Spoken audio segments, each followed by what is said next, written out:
आकाशवाणी का समाचार सेवा प्रभाग प्रस्तुत करता है नारी शक्ति वंदन पर विशेष कार्यक्रम।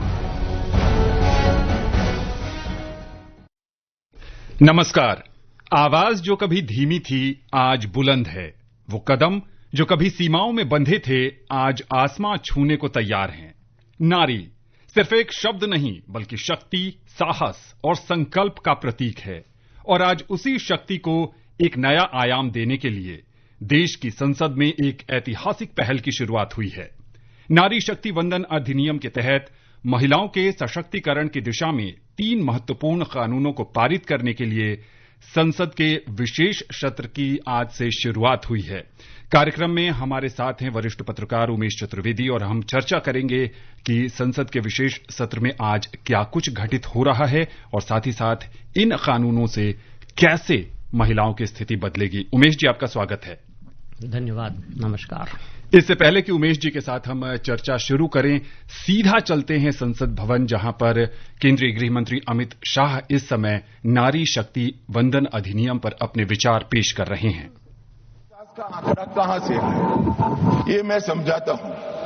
850 का जो आंकड़ा है वो इस तरह से बना है कि काल्पनिक रूप से सोच ले कि 100 सीटें हैं, अगर 33% माताओं को, मातृशक्ति को आरक्षण देना है तो उसमें 50% बढ़ाते हैं तो सीटें होती है 150 और 150 जब होती है इसका 33% करते हैं तो 100 सीटें ऑटोमेटिकली हो जाती हैं।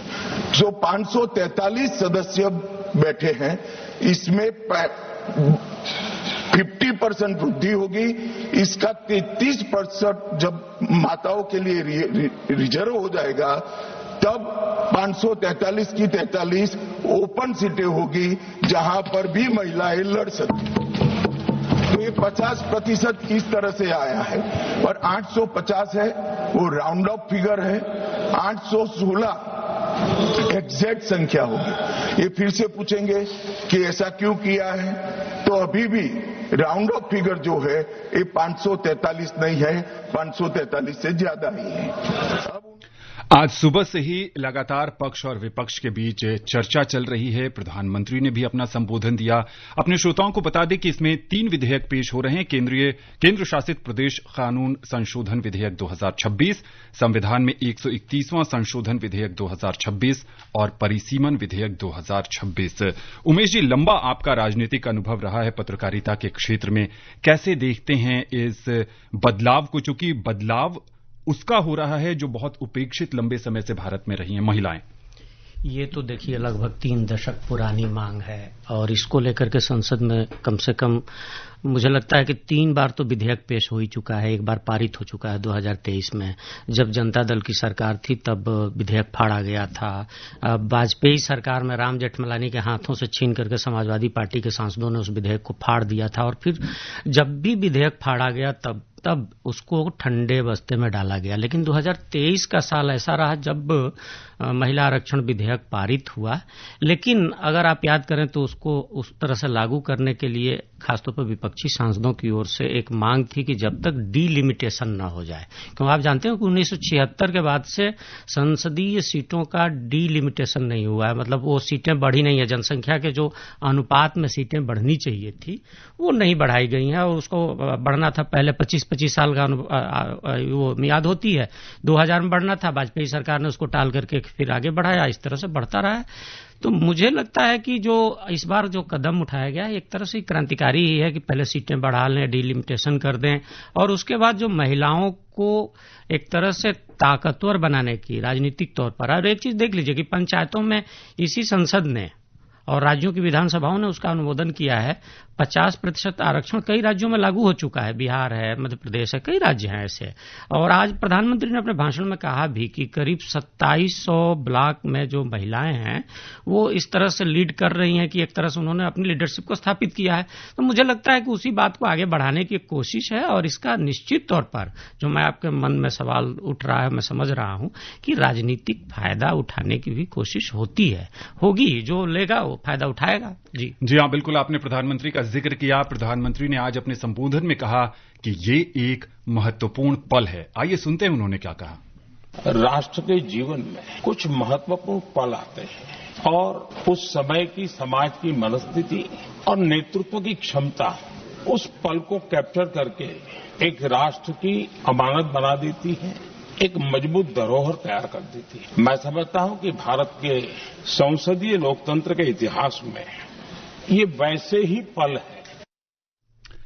उमेश जी, बहुत सारे लोगों के जहन में ये भी सवाल उठ रहा है कि 2029 के लोकसभा चुनाव में अगर ये कानून पारित होता है तो वहां से इसकी शुरुआत होगी, चाहे लोकसभा के सीटों की संख्या बढ़ाने की हम बात करें। परिसीमन को लेकर जो पेंच विपक्षी पार्टियां कह रही हैं, उस पर आपकी क्या राय है? चूंकि पहले था कि जो नई जनगणना है उसके अनुसार होगा, सरकार का कहना है कि 2011 की जनगणना के अनुसार परिसीमन होगा। देखिए, जब जनता दल की सरकार थी तो उस समय जब ये विधेयक पेश करने की कोशिश हुई थी तो उस समय के जनता दल के बड़े नेता, जो बाद में एनडीए के पार्टनर भी बने, संयोजक भी रहे, शरद यादव ने महिलाओं को लेकर के बड़ी कठोर टिप्पणी की थी और उन्होंने कहा था कि ये फायदा जो है, अगर महिला आरक्षण लागू हो जाएगा तो ये फायदा सिर्फ जो पढ़े लिखे वर्ग की या सवर्ण क्लास की महिलाएं हैं उनको ही होगा। तो असली पेज जो है कि जो डिप्राइव सेक्शन जिसको मानते हैं, जो ओबीसी वर्ग है, एससी है, एसटी है, उन महिलाओं को आरक्षण की व्यवस्था में अलग से आरक्षण देने की एक मांग है। और क्या है कि आप एक चीज और देखिए कि हाल के कुछ वर्षों में जाति जनगणना की मांग बड़ी तेजी से उभरी है और जो कभी कांग्रेस इसके विरोध में खड़ी होती थी, आप जानते हैं कि पहली जनगणना जब हो रही थी उसमें जाति का कॉलम रखा जाने की प्रस्ताव रखा था पहले जनगणना आयुक्त ने, तो उस जमाने के गृह मंत्री और प्रधानमंत्री ने इसको मना कर दिया था, सरदार पटेल और जवाहरलाल नेहरू ने। लेकिन हाल के वर्षों में जो राहुल गांधी की कांग्रेस, आप देखेंगे कि जाति जनगणना को लेकर के बड़ी एक तरह से शिद्दत से मांग करती है। बिहार की नीतीश सरकार जो तब आरजेडी के साथ थी उसने उसको कराया भी था, कर्नाटक की सरकार करा चुकी है, लेकिन उसका पेच ये है कि उन्होंने कभी सामने उसके आंकड़े को पेश नहीं किया। तो मुझे लगता है ये सब बातें जो हैं, यही सब बातें हैं कि इस विधेयक में भी उठाई जा रही हैं और इसको लेकर के विपक्ष, खासतौर पर जो कांग्रेस की अगुवाई वाला इंडिया ब्लॉक है, वो इस विधेयक का विरोध कर रहा है। जी हां, प्रधानमंत्री ने विपक्षी दलों को समझाते हुए कहा कि इससे भारतीय लोकतंत्र की गरिमा पर कोई नकारात्मक प्रभाव नहीं पड़ेगा। आइए सुनते हैं क्या कहा उन्होंने। हमारी संसदीय लोकतंत्र में महिलाओं की भागीदारी ये सिर्फ आंकड़ों का खेल या एक लोकतांत्रिक व्यवस्था में सुधार इतना सीमित नहीं है। लोकतंत्र की जननी के रूप में, मदर ऑफ डेमोक्रेसी के रूप में ये निर्णय भारत का कमिटमेंट है, ये सांस्कृतिक कमिटमेंट है। आज बड़ी जिम्मेवारी के साथ इस सदन में कहना चाहता हूं, चाहे दक्षिण हो, उत्तर हो, पूर्व हो, पश्चिम हो, छोटे राज्य हो, बड़े राज्य हो, निर्णय प्रक्रिया किसी के साथ भी भेदभाव नहीं करेगी। ये निर्णय प्रक्रिया किसी के साथ अन्याय नहीं करेगी। भूतकाल में जो सरकारें रही और जिनके कालखंड में जो परिसीमन हुआ और जो अनुपात उस समय से चला आ रहा है, उस अनुपात में भी कोई बदलाव नहीं होगा। बहुत कम समय है उमेश जी, 2047 विकसित भारत का लक्ष्य इस सरकार का है। नारी शक्ति वंदन अधिनियम उसमें एक अहम भूमिका निभाता नजर आ रहा है। निश्चित तौर पर जिस तरह से पंचायतों में महिलाओं की भागीदारी बढ़ी है और उसका एक क्वालिटेटिव चेंज दिखता है, संसदीय प्रक्रिया में भी उसका असर तो जरूर दिखेगा। क्योंकि एक चीज हमारे यहाँ धारणा है, मानी जाती है कि महिलाएं पुरुषों की तुलना में कहीं ज्यादा संजीदा, कहीं ज्यादा संवेदनशील होती हैं। और जब ये सही बात है कि जब हर क्षेत्र में महिला आगे आ सकती है तो विधायिका में क्यों नहीं आ सकती? पंचायतों में हम दे सकते हैं, जिला परिषदों में दे सकते हैं, तो केंद्रीय स्तर पर विधानसभाओं में क्यों नहीं दे सकते? तो निश्चित तौर पर एक तो बदलाव आएगा। लेकिन एक आंकड़ा बता दूं कि वैश्विक स्तर पर जो पश्चिमी देश है, जहां लोकतंत्र हमारे यहां से भी कहीं ज्यादा फला फूला माना जाता है, वहां महिला सदस्यों की संख्या 27% के आसपास ही है। जी, भारत बदलाव की दहलीज पर है और संसद का यह विशेष सत्र निश्चित तौर पर एक नए